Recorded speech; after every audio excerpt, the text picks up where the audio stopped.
Nga di ba? Ay pati ka man na pre. Kay tungod sa lati kitang isda karon, may isa ka tigulang nga ara sa kwan sa kumbaga sa kwan sa sa katalamnan. Karon may lalaki nga naglakat nga nagkadto sa talamnan nga nagtalang siya.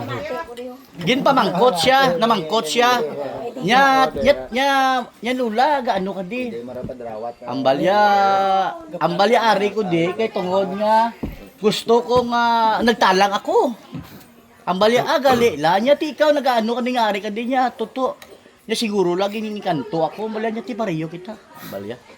Nya nga alang nga paano ka nagsiling kanto nya may ginsumpa ako sa kang kanto.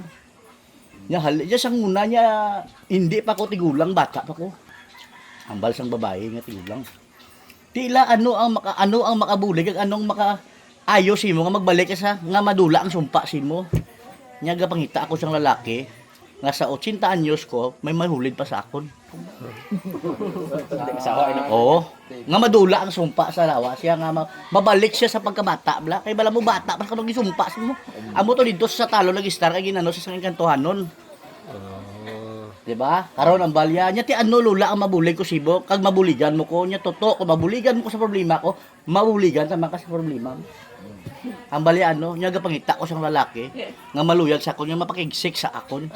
Kay ang sex amo makabalik sa sumpa ko. Di ba sex? Di ba? Ang sex bata lang mo di ba?